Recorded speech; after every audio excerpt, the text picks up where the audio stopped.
Good afternoon and welcome to City Council meeting of November 24th, 2025. I'd like to call this meeting to order and ask that you all rise for the singing of our national anthem. Oh, Canada, our home and native land, true patriot love in all of us command. With flowing hearts we see thee rise, the true north strong and free. From far and wide, oh Canada, we stand on guard for thee. God, keep our land glorious and free. Oh Canada, we stand on guard for thee. Oh Canada, we stand on guard for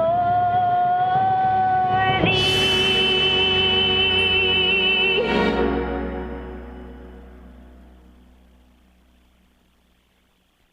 Thank you to our very own Tennille Towns for the singing of our national anthem. And I would like to move on to the land acknowledgement. Take this opportunity to read that the city respectfully acknowledges the Beaver, Cree, Dene, and Métis people as the original caretakers of these lands and surrounding areas. We are grateful to live, learn, work, and play on Treaty 8 territory within Turtle Island and acknowledge that these lands have been home to diverse and sovereign First Nations and Inuit nations since time immemorial. Thanks for that opportunity. I would now move on to the adoption of the previous council minutes and recognize Councillor O'Connor. Thank you, Mayor Clayton. I'd like the council to adopt the minutes of the City Council meeting held November 10th as presented. Thanks for that, Councillor O'Connor. That motion is in order, so I'll call the question. Please vote.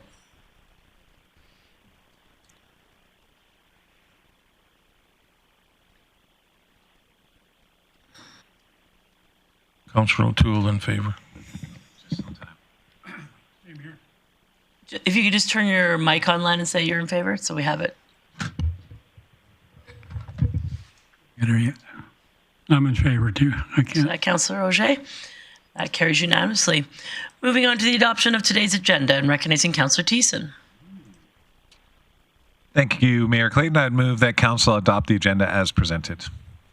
That motion is in order. Seeing no one in the queue with errors or omissions, I'll call the question. Please vote. Once again, I'm in favour. OJ in favor. And that carries unanimously. Today, we have no delegations in front of us. However, if you are watching online and you're interested in being a delegation, we encourage you to come speak to council. There's a very easy form online. We ask you that you fill it out at a time so that we know you're coming. And when we do have an evening session, not today, but when we do, you are able to choose the evening session as an option as well. We're going to move on to item number 7 in today's agenda under reports. 7.1, Records Management System Selection and Implementation. And I'm going to turn that one over to Mr. Burke for introduction. And I'll just welcome our guests up to the table. But just some context for council. We have a procurement policy that if a contract is 10 years or more, that it requires, 5 years or more, it requires council approval. So in this case, the city is the legal entity for this contract. We ask the commission to come to council to seek their approval, but this is part of our standard procurement process and a check on our system. Perfect. Welcome, gentlemen. And if you wouldn't mind introducing yourselves, then I'll turn it over to you for your presentation. Thank you, Mayor Clayton and Council. My name is Dan Wong. I'm the chair of the Grande Prairie Police Commission. I'm joined today by Superintendent Greg Reddle with the Grande Prairie Police Service. Today we're here to request your approval for an adjustment to our 2026 Records Management System budget. There's two parts to the recommendation. As Chief Miller already discussed, we're asking that GPPS be able to enter into a 10-year contract with Axon for their records management system. The second part of it is to transfer $643,363.25 from the capital budget to the operating budget. As you can imagine, these software programs, they have a significant startup cost, and Axon is allowing GPPS to take that startup cost and amortize it over the entire term of the 10-year contract, which will bring the amount closer in line with what they would normally have for their operating budget for this type of software. So just to speak briefly on it, GPPS does need to have an RMS system in place to become POJ. So it's important that we get this approval as soon as possible so they can get started on the work. They were initially working with Edmonton Police Services on a system called Niche RMS. That's what was approved earlier this year. But Edmonton this year, after a review this September on their RMS system, decided that they were no longer going to go with Niche, which really put us in a tough position. The Niche system was one of the better ones in Canada. However, GPPS could not set up their own system on Niche because there was a minimum of 500 users for the license. Grande Prairie only has 110 officers, so it would have been a massive oversize to have to buy that software and get it set up. So they were going to set up under a subtenancy of Edmonton Police Services. Although there was still a lot of work that needed to be done, we had fit it all into the budget. Now that they're not doing that, GPPS has looked at the other software options available. There aren't that many, but Axon RMS came up as the front runner. It's a great piece of software, integrates well. You know, Axon is the name that is the brand that they were using for their body-worn cameras. And there's other pieces of software and other programs that they'd like to use that were also made by Axon. The budget for the RMS system, just to talk numbers, it was $925,000 per year. The setup fee plus licensing for Axon comes to $953,793.08, which is approximately $29,000 more per year. But the software does include two additional components that GPPS was going to spend, they were going to incorporate at a later time at an additional cost. So there was an online crime reporting software that would have had a $34,000 capital cost and a $24,609 annual licensing fee, as well as the animal and taxi licensing software, which had a capital cost of $258,932, plus a $33,781 per year licensing fee. So that does end up with a net savings once you package those other two components in with the RMS system. So before I pause, I think what we'll do is we'll see if Superintendent Rettel has any additional information that he'd like to share, and then we would be happy to answer any questions that you have. All right, thanks for that, Mr. Wong. Mr. Rettel. Your Worship, with respect to the request to have it span 10 years instead of 5 years, there's two essentially main advantages to that. First of all, allowing us to put it over the 10 years, spreading it out evenly with no interest, essentially like an interest-free loan on that. And that reduces the cost such that we can essentially afford it within our existing budget. We don't need to ask for any more money. The second point, sorry, stand by one second here. Sorry, the second point is such that we'll also be locked in at 2025 prices for 10 years. There are no price increases baked into the agreement. Essentially, once we lock in, we're good there. So there's essentially cost savings from both of those. All right. Anything to add, Mr. Wong? No, I think everything else is in your report. I think this is a great piece of software because it does integrate with everything else.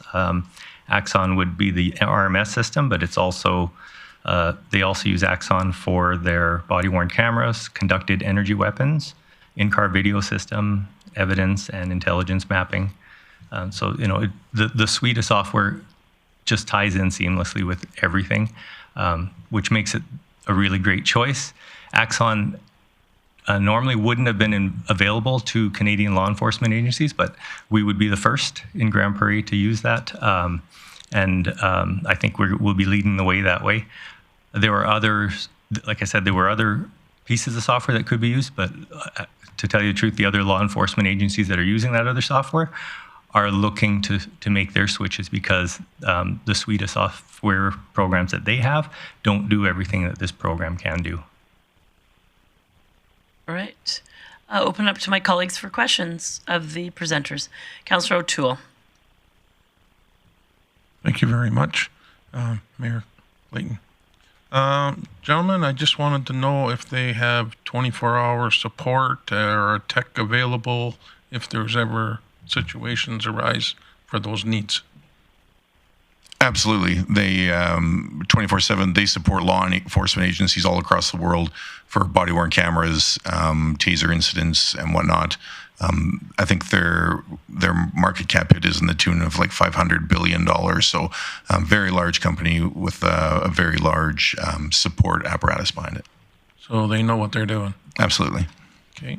And yeah, I'd support this for sure. And I would encourage my council members, as this is probably one of the most important files that we need to secure in for the police force. So. Don't quote me on that market capitalization. But anyway, very large multinational corporation. I understand the need. Thank you. All right. Councillor Bressie. Great, thank you. I know I asked this commission too, but just think it's important to ask with this hat on and where people can see it. But where does the data get stored for this? Is it stored in Canada or is it stored overseas? So Axon, for their data storage, uses Microsoft Azure, and they have servers in Canada, and those servers are the ones that Axon utilizes. Great, thank you. And I just want to clarify, there was an expression of interest that was put forward to see if there was other organizations that would suit the needs, and the commission came to a conclusion that this was the best organization to go forward with. Yes, that's correct. There was a notice of intent to direct that award to Axon RMS, and any other companies that could offer the same thing had up until November 3rd to submit a proposal. Okay, perfect. And so really just for those who are watching at home, the primary reason that you're here is because this agreement is longer than 5 years. All right, I'm getting a nod, so that's a yes. Thank you, gentlemen. I have no one else in the queue with questions, so I appreciate your time today. Thank you, Your Worship. I'll look to my colleagues for any business that may be arising, recognizing Councillor O'Toole. Thank you very much, Mayor Clayton. I will move that council approve the Grande Prairie Police Service to enter into a 10-year contract with Axon for their records management system, RMS, and approve the transfer of $643,363.25 from the RMS capital funding to the Grande Prairie Police Service 2026 operating budget. Thank you for that, Councillor O'Toole. That motion is in order. Opportunity for discussion or debate. Seeing no one in the queue, I'll call the question. Please vote.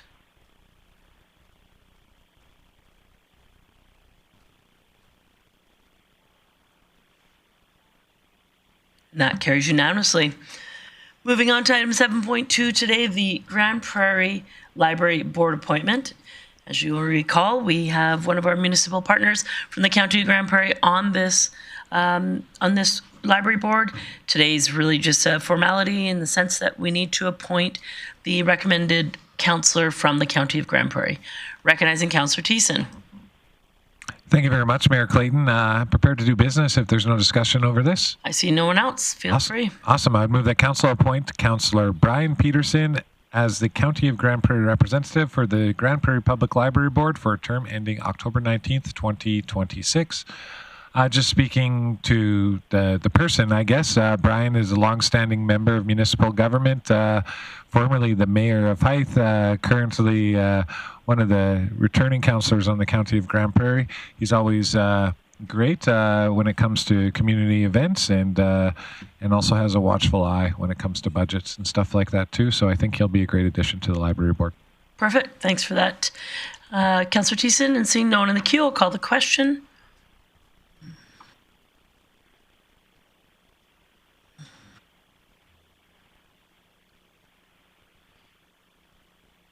And that carries unanimously.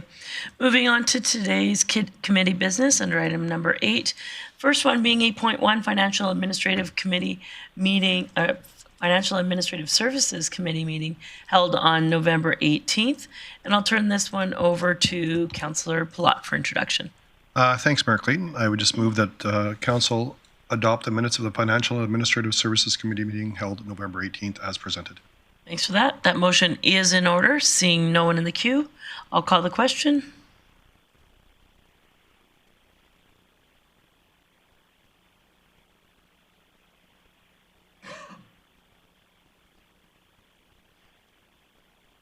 And that carries unanimously.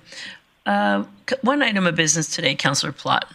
Yeah, thanks, Mayor Clayton. We had our Q3 financials come, and so we had some good conversation, and it's nice to see a surplus in the line-by-line iteming. I feel like these quarterly statements just continually have more detail in them, so I do appreciate that from admin. So I move that Council receive the unaudited financial statements and supporting information for the period of September 30th, 2025 for information.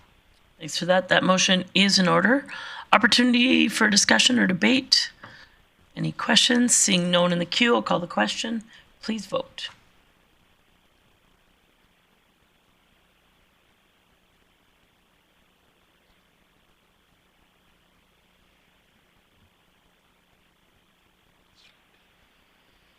That carries unanimously.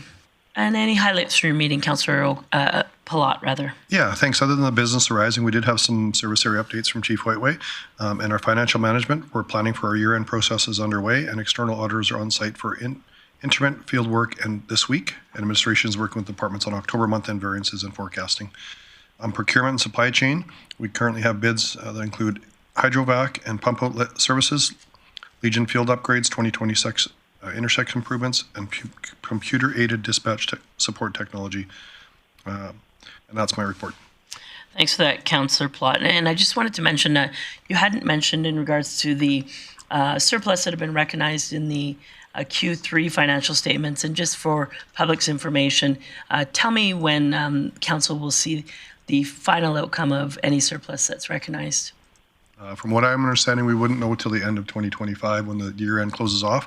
It is a forecasting though, so it's nice to see. I think it was 3.45 million is forecasted as a surplus, but we won't know finalized until probably the end of Q1 in 2026. Perfect, and that's the answer I was looking for. I just wanted to be clear that there may be some conversation in the community that this is money that could be applied to budget deliberations this week, but that is not accurate. So thanks for that. Moving on to item 8.2, the Investment and Strategy Committee meeting also held November 18th. I will turn this one over to Councillor Berg for introduction. Yeah, thanks, Mayor Clayton. I would like Council to adopt the minutes of the Investment and Strategy Committee meeting held November 18th as presented. Thank you for that. That motion is in order. Seeing no one in the queue, I'll call the question.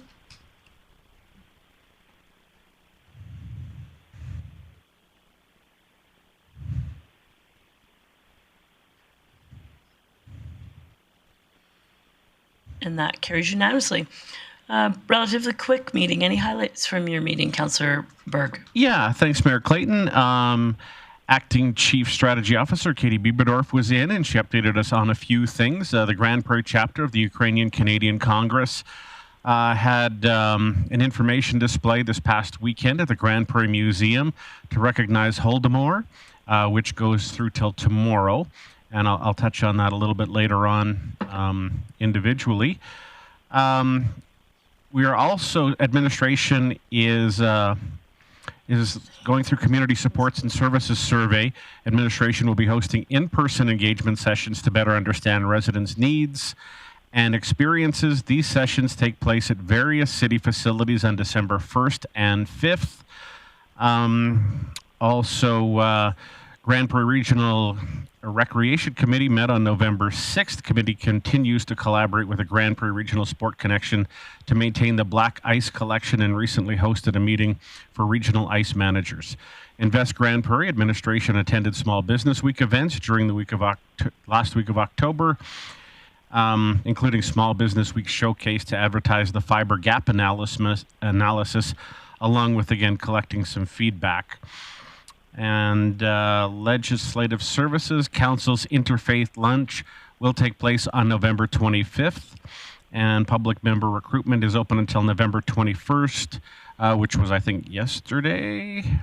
Actually, Friday, sorry, for the city's various boards, committees, and commissions. So be watching in the next few weeks to see who we name to those. And that's my report. Thanks for that, Councillor Berg. Moving on to item 8.3, the Public and Protective Services Committee meeting held November 18th. And I'll turn this one over to Councillor O'Toole for introduction. Thank you very much. Thank you very much, Mayor Clayton. We have, hang on here.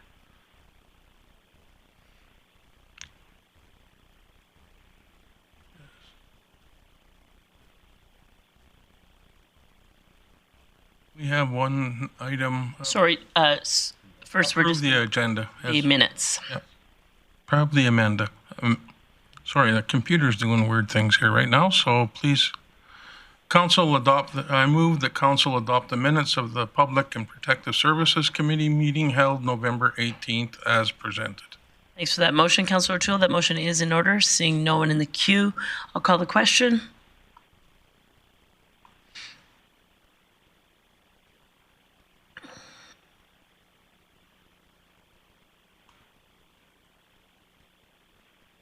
And that is, sorry, just to, Councillor Auger, you're opposing the minutes from the meeting?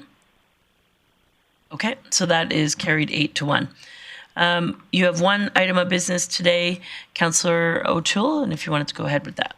Yes, at the last meeting, we had a report, and I move that Council direct administration to bring forward an amendment to Bylaw C-1422 to establish the Housing and Homeless Advisory Committee as a committee of council.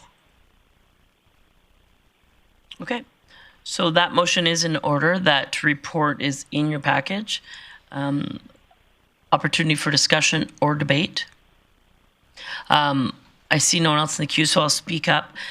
I personally see the need for council on this committee in short-term capacity as the groundwork is done for this, but in perpetuity, I don't see the role of elected officials on this committee as necessary. I believe that there will be conversations of through funding of organizations, and I don't think that's a role for the elected officials around this table. So I would be happy if this was for a one-term, or rather a one-year term for the elected officials to be there to set this up and get the groundwork laid. But following that, I find a little bit of a conflict for elected officials to be making decisions, that recommendations rather, that come to council on funding organizations. So I just thought I'd share my thoughts on that, open it up to my colleagues for any other discussions, recognizing Councillor Auger. Thank you, Mayor. Just a little bit of history. I've been sitting on CAB for the last 5 years, the last 3 years as the chair of CAB. And last Thursday at our meeting was the first time that anybody at CAB had heard about these proposed changes. And there was a lot of discussion, and Councillor Mike was also there. And a lot of disappointment the way the process happened or didn't happen. And I think myself personally, I wasn't made aware of any proposed changes, any discussions at all from the leader or the manager of the program. A lot of our advisory members that were there at the meeting were totally disappointed that they had no knowledge of this whole thing about the change.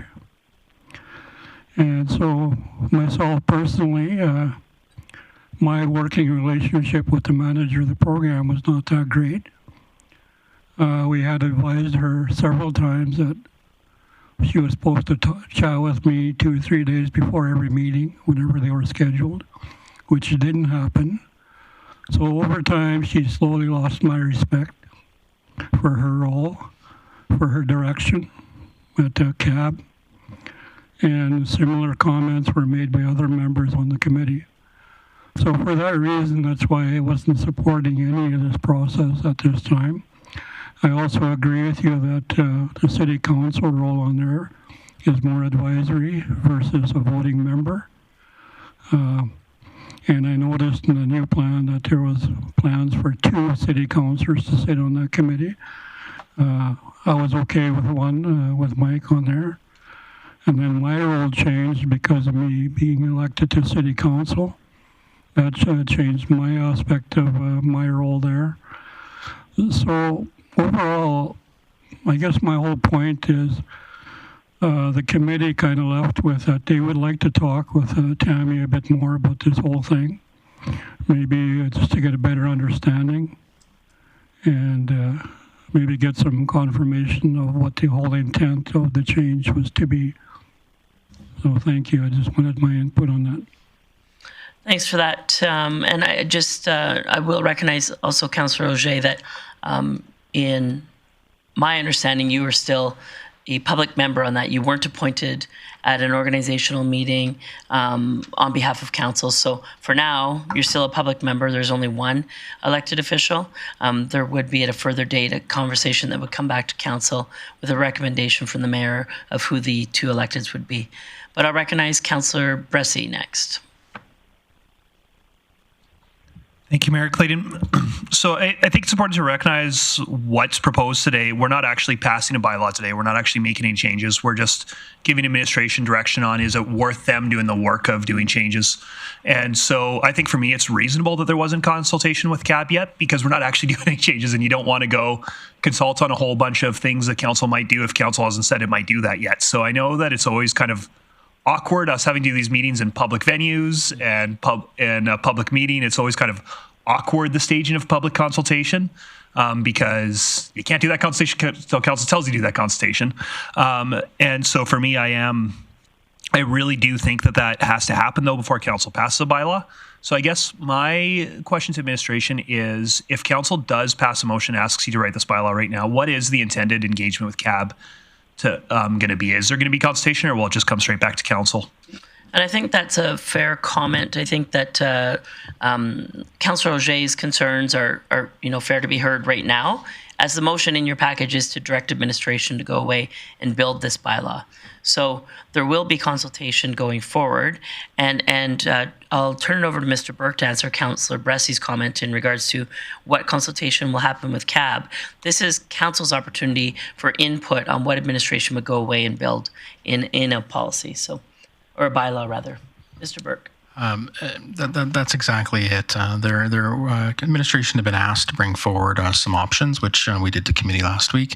Once we get direction coming out of today, we can have some further discussion. We will have some further discussions with CAB, but we are looking for that direction of which way council would like to go in the direction that was provided at committee. It is a different model than we had previously, and so that's a significant change that we wouldn't proceed with even consultation on until we had council direction on. So yes, to further consultation. Saying that, we would appreciate as clear a direction as possible today so we can have that consultation.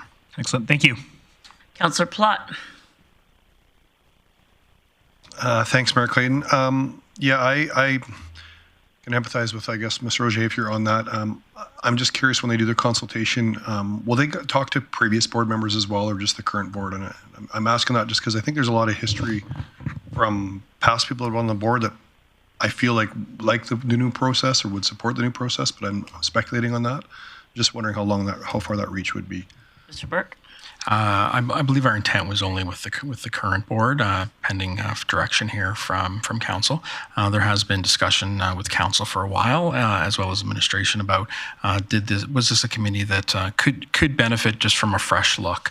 It has done some really outstanding work over the years, but every committee looks for fresh ideas, as well as the terms that the province and the federal government were putting forward for us to have these advisory committees were being looked at. So as of right now, it would be the existing committee. If there was direction to go further back, we would take that as well.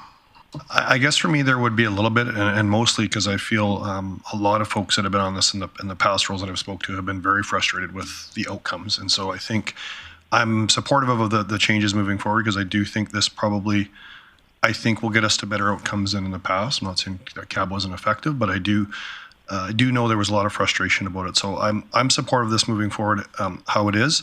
Having said that, I am curious with Mayor Clayton's comments how we would signal to admin that I also don't think that this is one council member should be on long term if we're handing out funding there. I don't mind us being there in a non-voting role or in kind of an advisory role. So is that something that would come within the report of options of what it could look like in a year or two to roll these, or would they just roll into public members, or would it be a member of 7?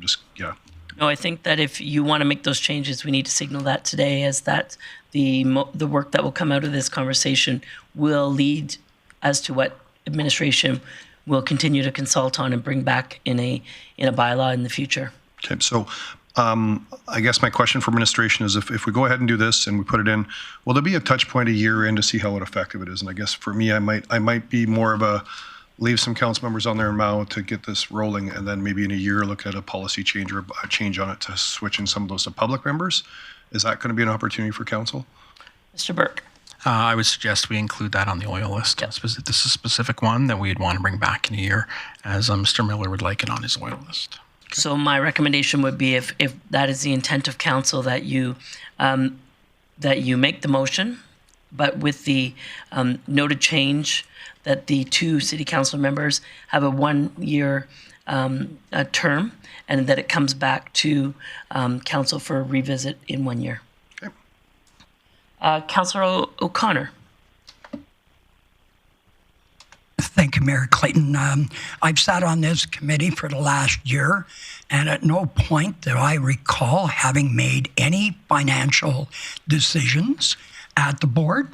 And the only one was a grant coming in for the Friendship Center for $253,000 or $58,000, and that was just done, and we were the flow-through organization. And then in October, December of last year, the province decided that they would take the funds and give them directly to all the organizations that were part of the board. So I don't see the conflict.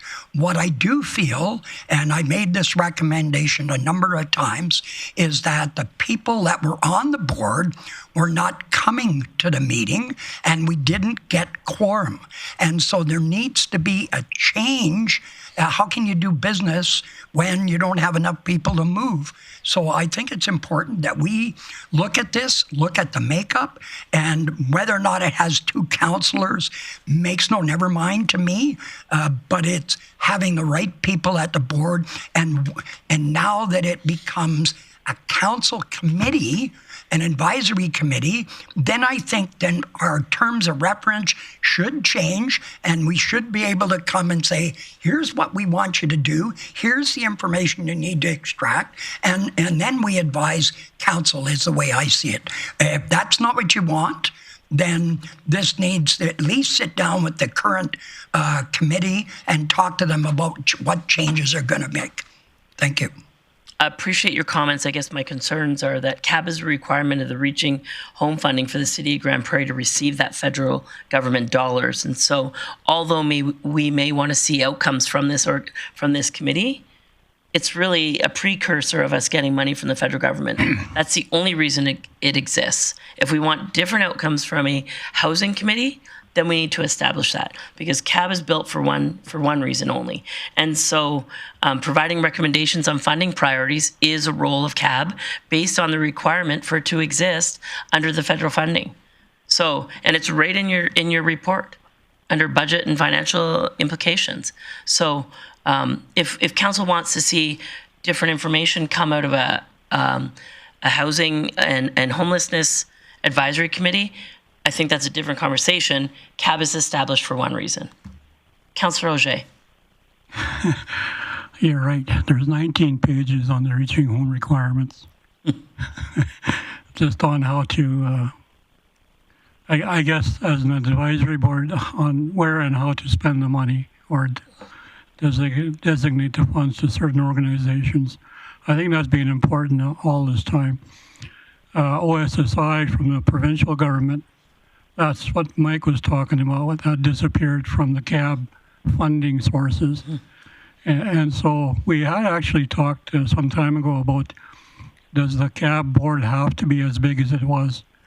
And then in the new write-up that we saw is they had designated some different categories of organizations that need to be part of CAB.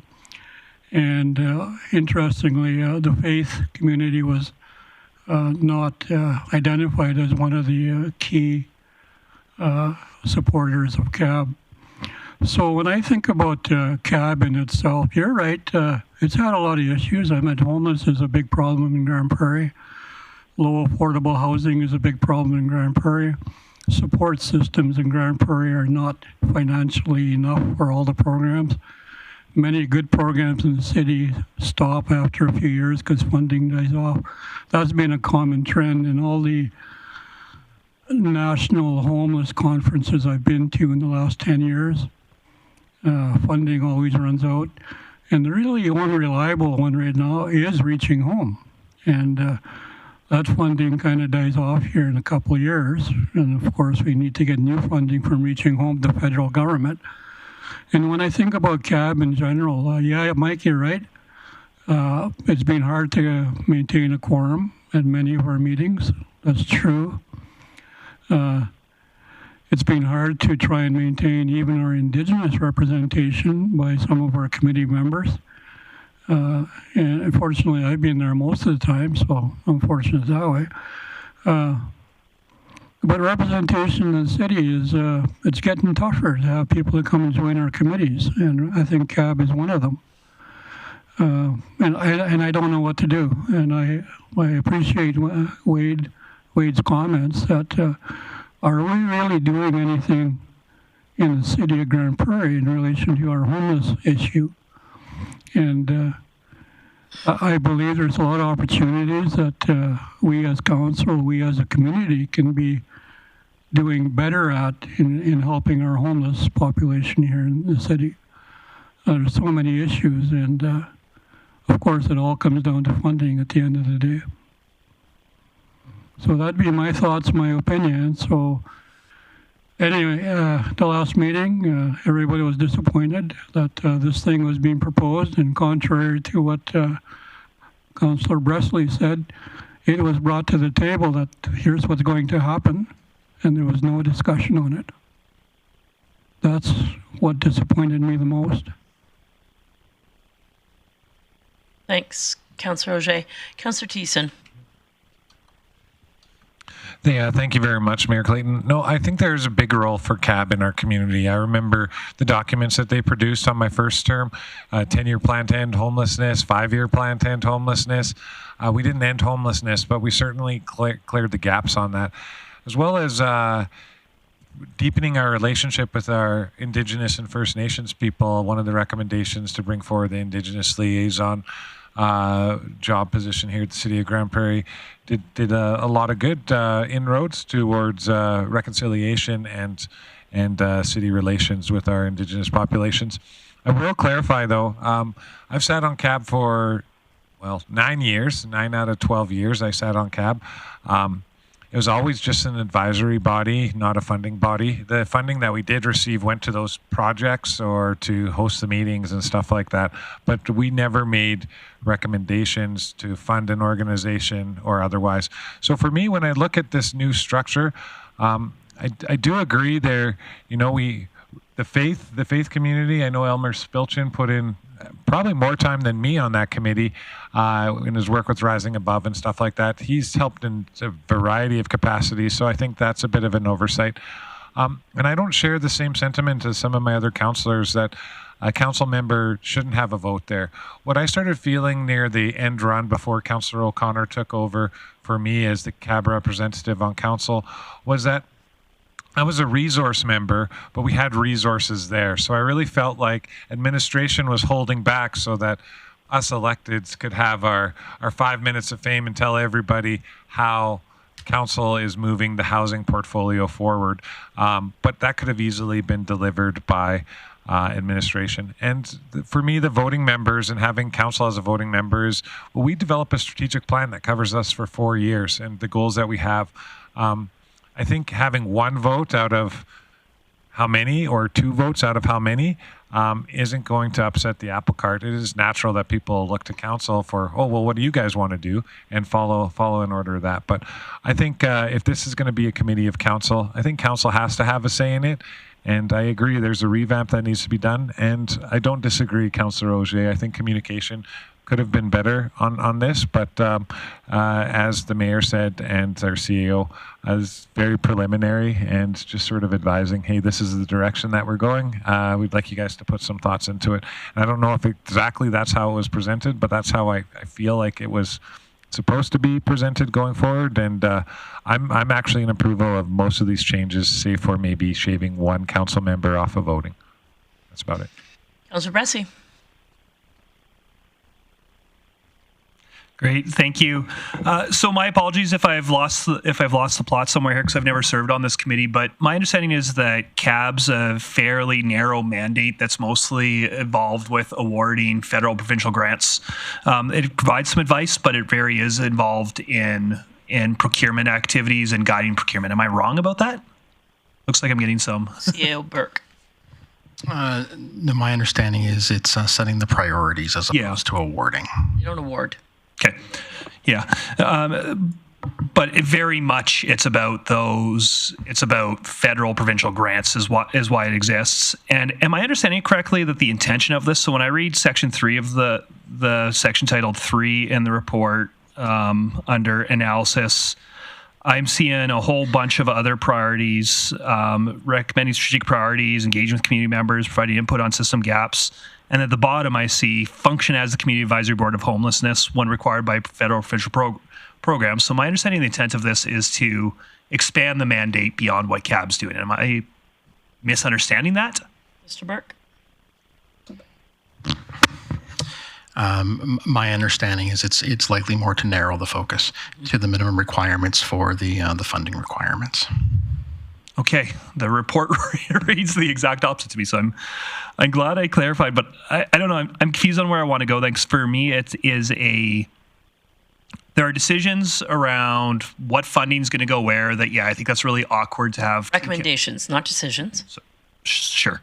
But there's conversations around which funding is going to go where specifically that, I think that's awkward having 2 members of council voting on those decisions when we all wear that. If there's 2 members of council voting it, then we all wear that, and I don't love 2 members making decisions that we all have to wear. But when I look at the other things in here, I see recommend strategic priorities, engage with community members, provide input on system gaps, review community plans, advise on adjustments for future funding cycles. A lot of those things actually seem like they're very appropriate in the council lane, community engagement, strategic planning, and I want us at the table there. And so for me, I do kind of wonder if instead of saying, hey, there's there's no council members on it, or are there council members on it, if there's a halfway ground where it's, hey, maybe there's decisions that have to happen around that table where we say council removes himself from these votes and the councillors there aren't part of this part of the meeting, but they are there for the other parts of the meeting. Just there is work there where it seems important that there's a few of us around the table, in my opinion, and they're long term, although I also get why there's parts of the work that's awkward that we shouldn't be there for. And that was sort of if we want to do this other work, it's outside of this expectation that's a requirement for the federal funding. Mr. Burke. Yeah, and I would just add that there's no requirement for council to be voting members on this. It would be, they could be non-voting members. I would say any likely scenario where it's a significant strategic outcome or a strategic priority would then come to council and all of council would vote on it. So that's how I would see that it really is on the advisory side. I would also add on the faith component, it is possible to add that in, although I would caution that there of creating a position for a person, that there is flexibility to, if there's someone who has been filling that role at this time, that there is the public members that could be on that. Would be the thinking that we had at the time was, yes, there was a person identified who would fit that criteria, but was that a sustainable model if they weren't the person involved? But should they be considered for the public member? I think that would be a good path to get them contributing on this. Councillor Plott. Thanks, Mayor Clayton. So I just want to clarify. So normally when we do committees, these other 7 positions, would they be approved by council? like our normal boards and committee process if this bylaw were to pass? Mr. Burke. I don't know if I know the answer to that as firmly as I'd like. Can I just get back to you on that here? Just one moment. Yeah, and just maybe just to give a minute, the more I'm looking at the composition, I really like it. My concern would be how we index that, I guess. We haven't ever, council's never approved the members previously. Okay. It's been an administrative-led, bringing people together, consultative sort of group. Mr. Burke. And just where my hesitation is now that we've created this as a council committee, and I just want to just confirm if that was part of the change. So we're just going to confirm that here. Councillor Thiessen. Yeah, I may be able to help with a little bit of experience, but in the past, it just came as a report. These are the members from the different community groups that are associated with it, and council can approve the members or not. We didn't have input on the members ever. First term, I believe we had a list. I said on the committee, I'll go to the clerk, but there's no, this information doesn't come forward to council for approval, acceptance. Thank you, Mayor Clayton. In my 10 years at the city, we've never brought this to council for approval. Great, thank you. Okay, so happy to pause this for a moment and go to meeting highlights, and we'll come back to it. All right, so Councillor O'Toole, if you could continue with meeting highlights, appreciate that. Thank you. Thank you very much. At the last meeting, we had Chief Public Protective Service Arlen Miller presented committee with an update on the current projected activities planned throughout the service area. Enforcement services. The peace officers assisted in the Downtown Association's Halloween parade and attended Safety City to hand out Halloween treats and participated in the 2025 Remembrance Day ceremony. Mobile outreach in the third quarter, just over 4,100 needles were safely collected and disposed of, and just over 3,400 of these were collected during proactive needle sweeps conducted throughout the city, and administration responded to 92 encampments, which included direct engagement and with individuals, connections to resources and caseworkers, and facilitation of cleanup. The RCMP will be participating in a food drive and collect non-perishable items for those in need, which will be then donated to the Salvation Army. The food drive will take place November 22nd and 23rd from 11 a.m. to 4 p.m. at the Save On Food Grocery Store. Recreation registration is now open for the next drive-in movie night on November 28th, featuring Jurassic World Rebirth and Enhanced Sound. And events and programming, Bonnet's Energy Center has announced 2 major shows for 2026. Mr. Lee Bryce and 3 Day Grace will both be performing this April. The city and the Downtown Association will host an annual tree lighting on November 30th at Bonnet's Energy Center, which the mayor will turn the lights on. The event will begin at 4 p.m. with the tree being lit at 4:35. Following the tree lighting, the annual Battle of the Badges charity hockey game will take place at 5 o'clock. Housing and committee development. The city is reopening the Youth Microgrants program. Grants up to $750 will be available for youth and young adults aged 15 through 30 to support employment and training opportunities. More information about the application process will be posted on the city's website and social media in the next week, and Grande Prairie Local Immigration Partnership and Immigration Advisory Table have partnered with Northwest Polytech to host an information session Connect and Grow Pathways to Education for Newcomers and Immigrants on December 17th. And that is my report. Thanks for that, Councillor O'Toole. I appreciate the update from your standing committee. Go back to item 8.3.1, Mr. Burke. We had the question what the intent was with the formation of this new committee. And as I now recall, and it's just been confirmed by the director, moving this in as a regular council committee, the intent was for council to appoint these members based on those categories. And that was to formalize this committee. As we'd heard over the past year, that quorum and attendance has been a challenge of this committee. And so one of the requests to administration was to look at some different options, and that's what is being proposed here, and why the advice is to bring it into a regular council committee that would be appointed by applicants would be sought, and appointments would be made by council. All right, so a couple options, council, and before I go to you, Councillor Plott, there is a recommended motion there. There is conversations of amendment that have been happening around the table. There is, you could table this conversation. So a few options. Recognizing Councillor Plott first. Thanks, Mayor Clayton. And I appreciate him in getting back to us on that. And I guess I'm happy, actually quite happy to hear that, because I feel like we wouldn't have went that way. We might have been just back to the path we were on. I am curious, though, because we're very specific on when we're saying one Indigenous-led position or senior. What if we have 4 or 5 of them in there? And my fear with that is if we pick one horse, are we going to have 3 horses really mad at us when we're bucketing into that? Appreciate council will have a conversation about that. But is there anything additional that admin could bring back that could support how we're going to make that rubric, or whatever that's going to look like, to how we're going to pick these bodies? Mr. Burke. That would be something I'd have to take away and talk with the director, but yes, that's possible. And I am happy to do business, Mayor Clayton, if there's nobody else in the queue. I have a few others in the queue. Sorry, you had something? Okay, motion is already on the floor. Okay, so Councillor O'Connor.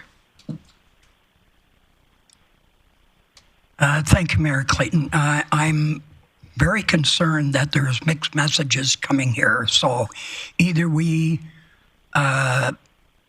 delay this so there's more discussion, or I'd like to recommend we go in camera. Happy to take a motion to go in camera. I'll give a moment to get that in your queue, or sorry, in the e-scribe.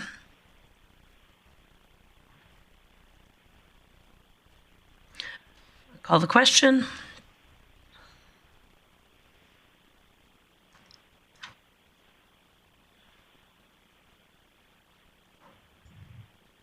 And that's carried 8-1. And if you could give us a few moments, Jeff.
Welcome back to the City Council meeting of November 24th, 2025.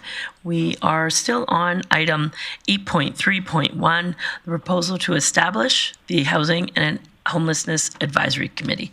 Recognizing Councillor Thiessen. Thank you very much, Mayor Clayton. Just looking over the composition of it, and I think when I read it at first, I just read it the one time.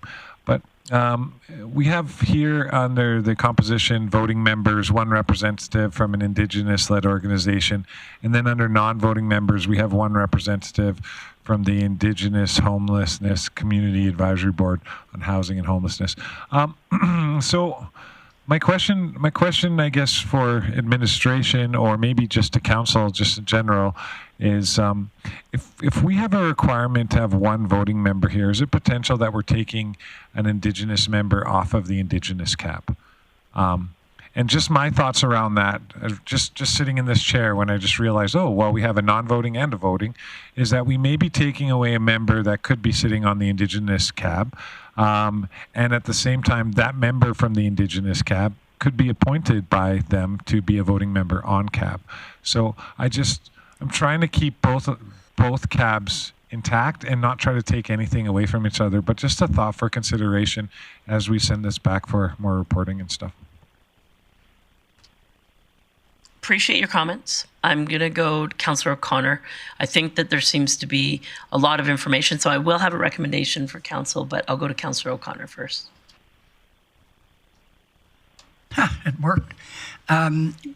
I'm really concerned about the composition, not putting much weight on two councillors being on there. I sat as a non-voting member for the last year. I was able to get my input and I was heard. So I'm just concerned that there's some members of CAB that are now there. I don't see how they fit in this list. And I think that's important that some of the people that are there, if you're going to bring it as a city committee, then I really think we should think very hard before we just put some titles down here and pick the right people that need to be at the table. And that's my concern, is let's have the right people at the table. So how flexible can we be at do we want us to have input on who is at this committee, or do we talk to the CAB committee and see what they recommend as who should be on this committee? Okay, so a couple things. This was a discussion at previous council because there was changes that the previous council had hoped to achieve. Administration went away and made some recommendations based on the representatives that they saw on previous CAB boards, encompassing as many different sort of demographics and organizations that they could. Those people are recommended in front of you. If you want to change them, that's the opportunity right now. And then it'll go back to administration. They will consult with the existing CAB members and they will build a bylaw based on the input. It'll come back to you and we'll have a vote on it. So if you don't like something there on the list right now, share your opinion so administration is aware of it. Recognizing Councillor Bressie. Great, thank you. Thank you, Mayor Clayton. I just think we're losing. I think that right now, again, we don't have a bylaw before us, and I get why we want to have input. I get why administration wants to hear what exactly does council want before they take this out for consultation. But I think the reality is that we're going to go on some of the details of this, such as exactly how many positions there are. We're just going to change our mind between now and when this comes back. That's the nature of consultation happening. That's the nature of having a few months to think about this, to talk about this more. And so for me, I don't think today there's a lot of value in really getting into the nitty-gritty details of this. I think we should be saving that for there's actually a bylaw in front of us. And when that bylaw comes before us, we'll have time to make specific amendments, figure out the details, and if we think further consultation needs to happen, then we could always just pass first reading and not have third reading that night, and there'll be work then. So I just think right now we're going a little bit further down the rabbit hole than we need to go right now, in my opinion. For me personally, there's maybe a few little details I'd like to tweak, but maybe not, depending on what we hear back. And so I'm personally fine having a good bylaw crafted through what's before us, and then figure out the details later, unless somebody really feels strongly about something. then that's a different matter. But if it's just, I'm thinking this, then maybe let that wait would be my advice to council. To your comments, I think there's also in traditional process, in existing process in council approving members of external committees, there's an application process, there's a skill matrix, there's consideration on those members. This could be a lot easier by saying CAB is going to consist of 9 voting members and administrative support as non-voting members, and comes back to council based on who the applications are. Because I do have concern, what if you don't get a representative from lived experience and a representative from serving children, youth? You're going to be in a position again where you don't have quorum. From the beginning, I said my concern was 2 elected officials having input on discussions and recommendations to all of council and funding streams. That's my concern. That's my only concern. The rest of it, I think CAB could be a great committee that council approves the members of, great consultation in our community. And all the other items that are listed in there, I think are excellent and what we are hoping for outcomes from this, or from CAB as a whole. So to Councillor Bressy's comment, sure, we could approve the motion as is currently in your queue. Then it'll go forward with consultation with the existing CAB members. It'll come back in a bylaw process. At that time, I may choose to amend that bylaw to not include 2 councillors. But that's sort of where we're at today. Councillor Auger. Thank you, Mayor. I disagree with the one comment you made that, or about we were consulted. We were asked about all the issues that CAB was having. I don't recall any manager ever coming up and talking with me or asking me about what the issues were that CAB was having. And I don't think anybody suggested that consultation has happened yet. No, I meant over the years. I've never heard anybody come to me and ask me what the issues CAB was having. You'd think that'd be a formality, but it didn't. And me being the chair, I'm also well aware that 98% of all the funding that CAB designated to whomever asked for it started with the manager. And we just approved it. That's all we did. We had no say in Wapiti House asked for $50,000, St. Lawrence Center asked for $20,000 or whatever. And that came from management, from the city or wherever. And we just said, yeah, okay, good idea. Let's do it.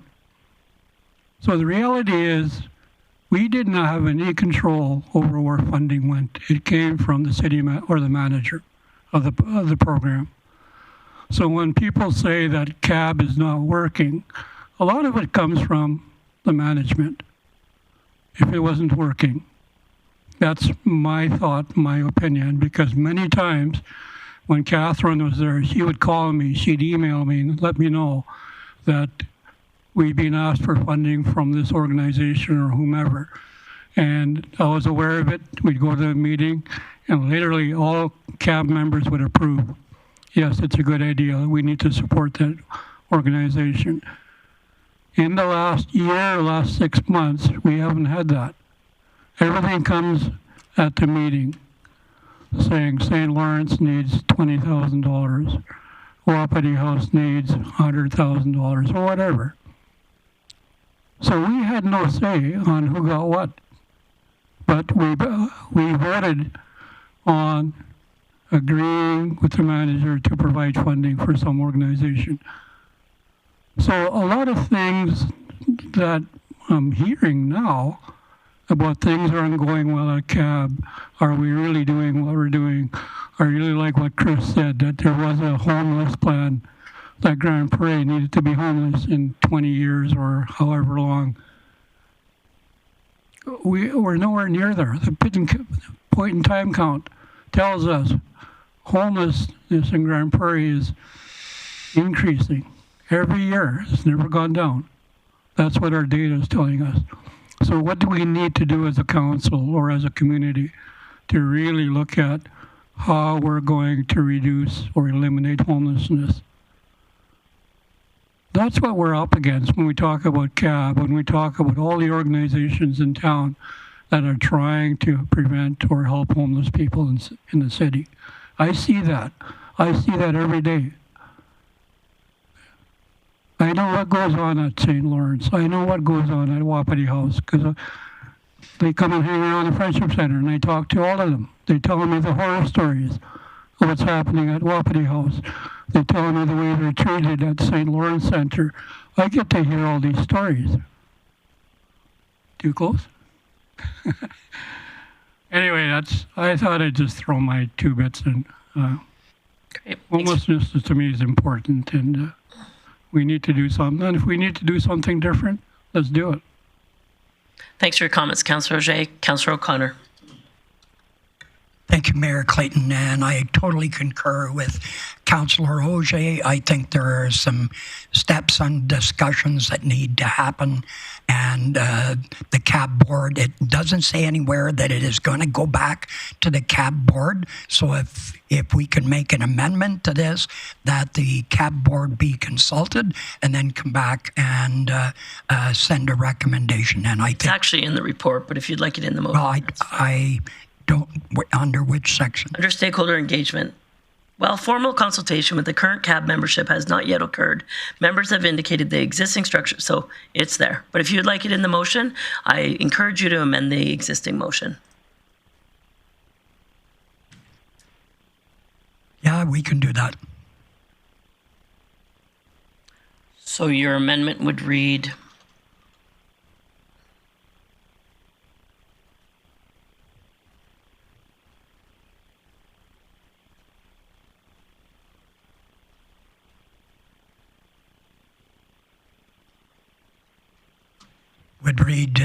council direct administration to bring forward an amendment to bylaw C-1422 to establish the Housing and Homelessness Advisory Committee as a committee of the council with consultation with CAB. perfect. Thank you for that. So discussion or debate on the amendment? Seeing no one in the queue, sorry, Mr. Burke? Just for clarity, so we're all on the same page here. Our plan will be to draft a bylaw as proposed.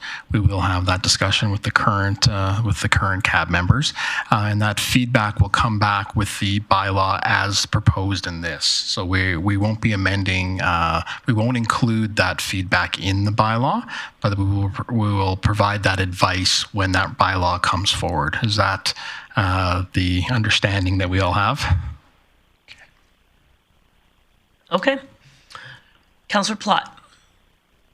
Thanks, Mayor Clayton. I guess a question for administration. By changing the wording of this, are we signaling that CAB's going to have the ultimate decision in this? Oh, and that's what Mr. Burke was just saying. The bylaw will come back as drafted as a straw dog in your report with the feedback as a supplemental to the document that's in front of you. So it was good. Okay.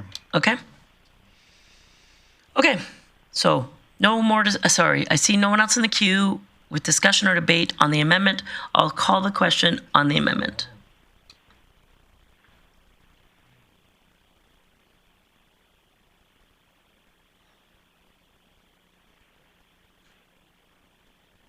And that carries unanimously. Now I am going to move to the original motion as amended. Discussion or debate on the original motion as amended. Seeing none, I will call the question.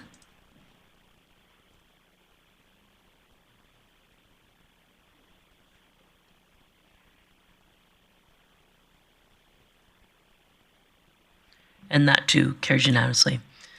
Moving on to on today's agenda, there is no correspondence. Pardon me? No correspondence, no delegation business, and no notices of motion. I will now move to council member reports, starting with Councillor Bressie. Great. Well, thank you, Mayor Clayton. It's been a really busy 2 weeks. I didn't get the highlight of my community events where I got to see Councillor Berg proclaim Louis Riel Day and get to be part of the flag raising. That's always a good day. It was sad not to have it during budget deliberations like usual, but thank you to, I believe, Councillor Palat, Councillor Thiessen, Councillor O'Toole were there. Forgive me if I'm missing anybody.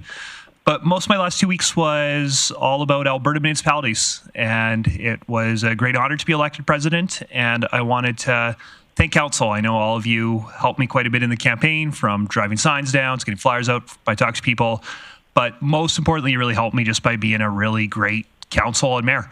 It was, I know Grande Prairie has a reputation, and people tell me that we have this reputation of, they know that every single member of our council is very engaged in the work and is showing up for the right intentions when they do work on behalf of our community.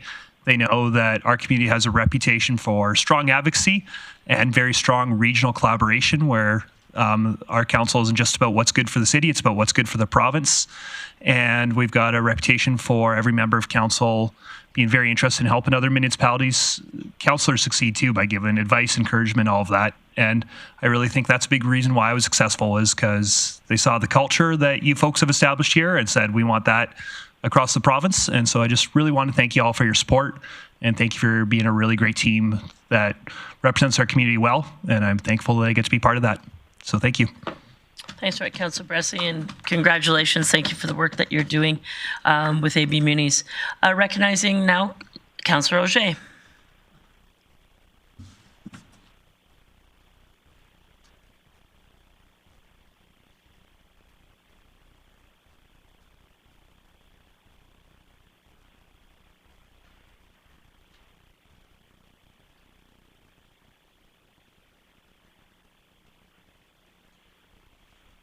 Can you hear me? We can. Well, thank you, Mayor, and congrats to Mr. Bressy and to you and to Donna Koch for taking leadership roles in quite a bit in what's going on in the province of Alberta. I think Grande Prairie is really demonstrating that we are developing good people to lead in our Alberta organization, so congrats. My week from November 23rd to November 30th, I did attend to quite a few functions over the week. I went to the update from Northwest Polytech at the City Hall, and then one-to-one with the Mayor, City Council meetings, interface luncheon at Teresa Sargent Hall. Went to the ribbon cutting at Northwest Palliative Care, Aquaterra shareholders, and of course we sat in through I'm sorry, I got the wrong one. Things I got planned for this week. So let me start over, sorry. I went to Louis Riel Day on the 17th, and interestingly, the Louis Riel School did not do any Louis Riel activities. I found that quite interesting. I went to the family skate with the Storm. Breakfast with Sean Maginder. That was great. I really enjoyed that. And of course, Standing Committee with Public Protective, Storm Board meeting. I went to the Cancer Connect official program. I went to Men's Shed, Changing Lives, Northwest Polytech. I went to the Indigenous Mentorship Group at Spencer High School. Went to the Family Education Society open house. Of course, I'm still on the board, so I went to the Friendship Center board meeting. Went to a CAB meeting at Cedar Point on Thursday. And ribbon cutting. And went to the GPRH Indigenous Advisory Teams meeting. And I went to meet with the new manager at Mustard Seed. And then on Sunday, I was with Grant and Kevin at the Holodomor presentation. And to me, that was the first time I ever heard of that thing that happened in the Ukraine in the year 32 and 33. That was an eye-opener for me. That was my week last week, so now you know part of the things I'm doing next week or this week. Thanks for that, Councillor Auger. Councillor Thiessen. Thank you, Mayor Clayton. Now that I know Len's schedule, I'm going to be following him all over the city. Sounds like he's a really busy guy, as we all are on council. So some of the things have already been mentioned through Len. I did not make some events last week. I won't get into it. Council already knows. But I did attend the Remembrance Day at the Cenotaph, which is great, with Deputy Mayor Berg and Councillor O'Toole. Thank you to Deputy Mayor Berg for inviting us along to lay the wreath. I think it's a tradition that was started Not by me, I just followed. I'm forgetting who started that tradition, but it's carried forward. And so thanks for carrying that forward. It shows great respect to your colleagues and solidarity to the community. The Louis Riel flag raising, again, was an honor to be there and to sing the song on behalf of our Métis people and to be there for our Métis people and raise that flag. Of course, Alberta Munis, always a great time, always lots of opportunities to learn, especially in the hallways for this guy. I managed to make it to 2 of the sessions, but only half of 1 of the 2. So, but that's largely because of all the idea sharing that happens in the hallways, talking with different people across. It's really valuable, and we just gained in value as a community by having Councillor Bressie elected to president of Alberta Munis. It gives us a greater voice, and we know that we have that direct voice to all municipalities across the province, not just the province, through the organization of Alberta Munis. So best of luck over your next 2 years. I know it's not an easy job, but I'm sure you're up to the task, Councillor Bressie. Finally, I'll just update people on my council committee appointments. So we did our YAC orientation. That was great. Last week, Monday, right here in this council chambers, we got a big group of 18 excited YAC members ready to tackle the issues that they see as the most important to tackle this year ahead, and they've got some great ideas going forward. So I look forward to Councillor Flack and I being able to hopefully nurture them in the right direction to make the best difference in our community for the youth. And finally, I had many meetings with Mighty Peace Watershed Alliance last week. In fact, 4 out of 5 of my weekdays were spent with them, either on the technical committee, the Integrated Watershed Management Plan Steering Committee, the Education and Stewardship Committee, as well as a meeting with Manning to discuss their gabion baskets and flood mitigation and the erosion of their bank along their creek inside. But that's all part of being chair.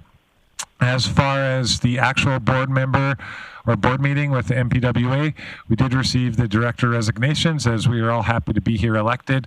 Many of our committee on Mighty Peace Watershed is filled by members who were elected. So I'd just like to use this time to thank Corinna Williams, Elaine Manzer, the former mayor of Peace River, and the former mayor of Valley View, Vern Limburner, for their dedicated years of service on the watershed.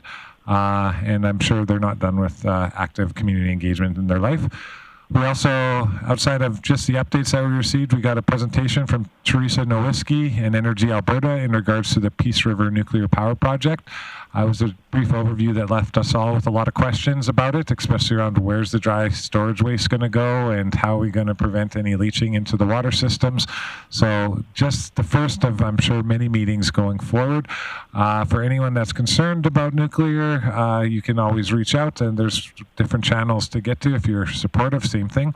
But it doesn't look like they're going to be doing anything moving forward until at least 28. As far as that, as they wait to get all their federal regulations. Finally, we also received a presentation from Melissa Stasiak from the Mountain Métis community, talking about building a watershed area, I guess, west of us, between Victor Lake, Grand Cache Lake, and Pierre Gray Lake. That's just to protect their source waters. We did a lot of work with the town of Grand Cache when they were a town in around Victor Lake and source water protection planning there. So we're hoping that we can build off of that work and help them establish a watershed for their area there for the Mountain Métis community. And finally, we received updates on the Water Amendment Act and Bill 7, which hit first reading recently here. There are some major questions about that, considering interbasin transfer, the potentiality of having invasive species transferred through those interbasin transfers of water, and the fact that the province wants to combine the Peace and the Athabasca watersheds into one giant watershed. Lots to be questioned and lots to be answered still, and we're trying to wrap our head around this, and I hope to give everybody an update on everything here after my next MPWA meeting. And that's my report. Thank you. Thanks, Councillor Thiessen. Councillor O'Toole. Thank you very much, Mayor Clayton. I attended a lot of the things that were said already, but highlighted the flag raising, Louis Riel, Anavet's on Remembrance Day. AB Munis voted on our resolutions and attended a lot of workshops. I also put my vote towards Dylan Bressie. Sounds so hated by that. No, it was a good thing. It was a good. You need to work on your tones. Well, no, I just letting them know that I helped them. Tourism Summit, I attended that. One of the things that really shocked me was the Cancer Connect group. I attended that, and I knew a good portion of the people that were there, and really hit home. But I think it's a great group, and I think it does a wonderful job. I also attended the Clip and Climb climbing room, and I think that's going to be successful as well. I also attended our air show committee meeting for the 2026 air show. We'll have more information after December 15th or so. And I did attend the Ukrainian memorial of the atrocities that happened with Russia and Ukraine back in the 30s. And with that, that's my report. Thanks for that, Councillor O'Toole. Councillor Palat. Thanks, Mayor Clayton. A lot of the same events, AB Minis, the Louis Riel flag raising, the Northern Alberta Tourism Summit with Councillors O'Connor and Berg. Lots of good information there. It was nice to see some colleagues from around the region as well. And then I got my first taste of a couple of policing commissions meetings with the first commission meeting as well as a finance committee meeting. And then I guess the Remembrance Day event at the Bonnettes, and just always a great event. And just the boys choir is amazing here. Wish there was more opportunities to hear them go, but that was my report. Thanks for that, Councillor Palat. Councillor Flack. Yeah, thanks, Mayor Clayton. I've had a busy 2 weeks. I was in Calgary for the AB Munis Convention. Learned a lot there, specifically about advocacy priorities for our region. And it was a great opportunity to build our relationships with our intermunicipal partners. I also attended RMA with Mayor Clayton and Councillor O'Connor. And it was a similar thing there, building relationships with the county and MD of Greenview was a great opportunity to do that. Councillor Auger and we did an EOEP budget course while we were in Calgary, which is going to be useful and helpful coming up for this week. And that's my report. Thanks for that, Councillor Flack. Councillor Berg. Yeah, thanks, Mayor Clayton. I just want to thank you for the opportunity to be deputy mayor, because there's a lot of wonderful highlights that I've had to take part in, and it's great to see that everyone gets to share in that over the course of a year. So, again, laying a wreath at the cenotaph on behalf of the people of the city of Grande Prairie was wonderful. Raising the Métis flag on Louis Riel Day and doing the proclamation. I always get choked up at that because I think of my grandma and the ancestors there. So thank you for that. I'm turning into Councillor O'Connor because I get choked up a lot. But yesterday when we were at the Holdemore event hosted by the Ukrainian community at the museum yesterday, we started out with about a 20-25 minute video. And I was familiar with it, but it was interesting hearing the firsthand stories on video. Essentially, a quick lesson, 1932-33, Stalin moved into the Ukraine and took all of the livestock, all of the food storage, took everything, and left the people of Ukraine with nothing, but they continued to grow crops. And if people tried to sneak any of that crop, they were shot. One person spoke, and it was quite shocking. It said it got to the point that there were no mice, no rats, no birds, because that was the only food that they had left. And when that was depleted, millions died of starvation. And actually, that's what Holodomor translates to, is death by starvation. So it was pretty touching because there was a lot of recent people from Ukraine in attendance. And it was clear to see why they are fighting so hard and so passionately in their war, not to cede any land to Russia, because they've been there before and it wasn't pretty. And then at Alberta Munis, in consultation with Mayor Clayton, I stood up and asked Minister LaGrange if we will have her support on funding the $15 million ask for the Masco Medical Center in the upcoming budget, which the minister said yes. So those are just some of the roles as deputy mayor, and I appreciate that. So thank you. Thanks, Councillor Berg. Councillor O'Connor. Thank you, Mayor Clayton. I think everybody has said everything I need to say the only points I'll bring up is that congratulations, Dylan, on your presidency. Great job, great speech. And the other thing I enjoy is hearing from the Premier and from the official opposition, Ms. Nenshi, and hearing the bear pit and all the questions come from the floor. And the engaging with everyone at AB Munis and RMA is a great opportunity that Grande Prairie is well known throughout the province. So anyway, thank you. That's my report. Thanks for that, Councillor O'Connor. I'll go relatively quickly. I, as Councillor Plott, thoroughly enjoyed the boys' choir this year. I know that the city was generous in support to enhance that sound, and so thank you to the facility and Ms. Ridgway and her team for making that ceremony great. But the sound and the boys' choir were exceptional that day.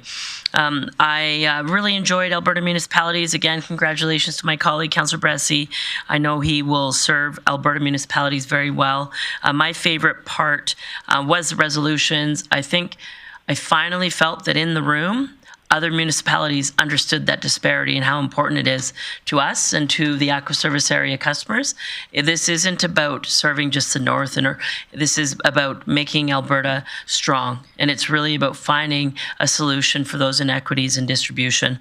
I also had the opportunity to meet with Minister Avery on our advocacy in regards to an enhancement or renovation or a new build on a courthouse, so advocating continuing for that, as well as Minister Wilson in regards to the recovery treatment center that is in the county, advocating for that facility. Mr. Burke and I did hear last week from the Deputy Minister. The RFP is closed. They are working with a vendor. They are going to be in the ground this in the spring of 2026. So that is great news. And the government will continue to work on finding a operator of that facility. RMA another opportunity to build our relationship in regards to advocacy and creating priorities with our county colleagues as well as our Municipal District of Greenview colleagues, and I had an opportunity to meet with Minister Ellis to go over some funding opportunities and conversations of how the transition is going from the RCMP to the Grande Prairie Police Service. I attended the Festival of Trees Gala, which was a great fundraising night. The numbers were up again this year. I haven't seen the total number, but I heard from multiple people this weekend how thankful they were that the city was supportive in the fact that they were able to attend the event for free. So I thought that was a great sponsorship on our part. Many people enjoyed the festival because of that sponsorship, and people that may not have attended previously. Back to the gala, though, they were sold out again, record numbers in attendance, but also great numbers in fundraising. So congratulations to the foundation, the organizing committee, but also to the many, many volunteers that support that event over a 10-day period. I also, last but not least, wanted to thank Councillor Berg.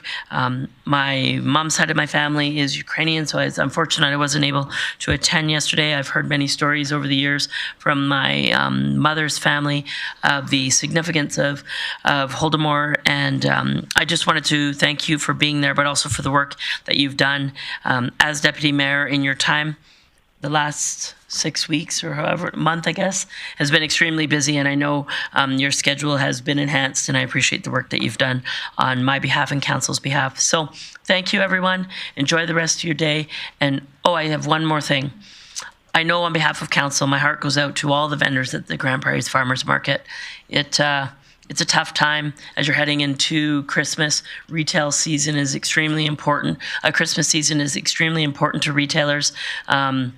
I look forward to seeing the outcomes of that, knowing that there are some alternatives that are going to help salvage what they can of that Christmas retail season. And so our heart goes out to all the vendors who lost not only inventory but equipment. And we're just thankful that nobody was harmed in that fire. So thank you for that. And we will see you all again soon. Have a good evening.